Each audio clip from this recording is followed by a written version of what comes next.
Top headlines से प्रस्तुत करता है राजयोग पेंट्स, खुशियां आपकी, रंग हमारे।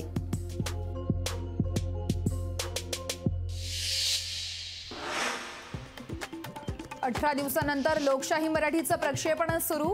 दिल्ली हायकोर्टाच्या आदेशानंतर प्रक्षेपणावरील बंदी उठवली, तर लोकशाहीच्या लोकहिताच्या बातम्या घेऊन शानदार दमदार पुनरागमन।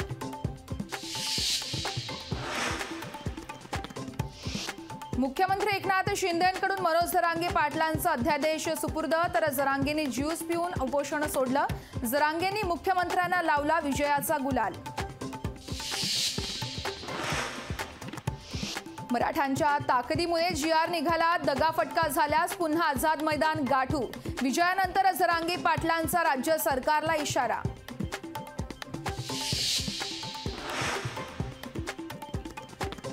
छत्रपती शिवाजी महाराजांची घेतलेली शपथ खरी करून दाखवली। मुख्यमंत्री एकनाथ शिंदेंची प्रतिक्रिया, तर ओबीसींच्या सगळ्याच सवलती मराठा समाजाला देणार, शिंदेंचं मराठा समाजाला आश्वासन।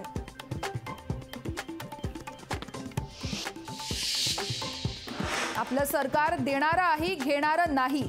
आम्ही मतासाठी नाही तर हितासाठी निर्णय घेतला, मुख्यमंत्री एकनाथ शिंदेंचा टोला।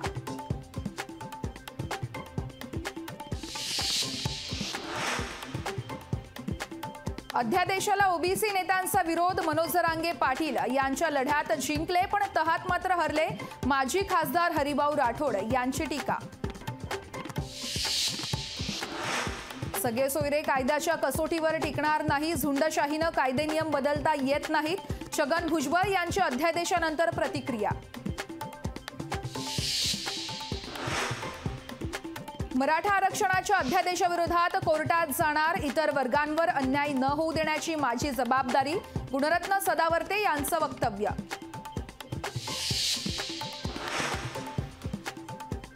मराठा आंदोलनाचे गुन्हे आता मागे घेणार, तर कोर्टाच्या आदेशाशिवाय गंभीर गुन्हे मागे घेता येणार नाहीत, उपमुख्यमंत्री देवेंद्र फडणवीस यांची माहिती।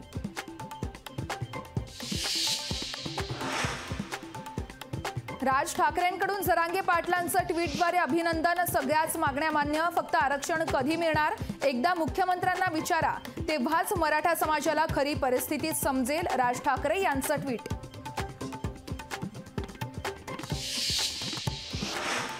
राज ठाकरेंनी फक्त टोलवर बसून पैसे मोजावेत, सदावर्तेंचा राज ठाकरेंवर हल्लाबोल, तर सदावर्तेंना स्वतःचं काहीच अस्तित्व नाहीये, राज ठाकरेंवर केलेल्या टीकेवर यशवंत किल्लेदार यांचं प्रत्युत्तर।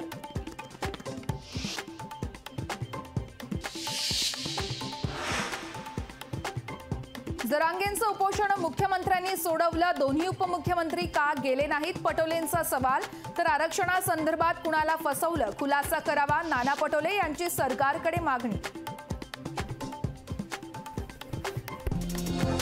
टॉप हेडलाइन्स से प्रस्तुत करता है राजयोग पेंट्स, खुशियां आपकी, रंग हमारे।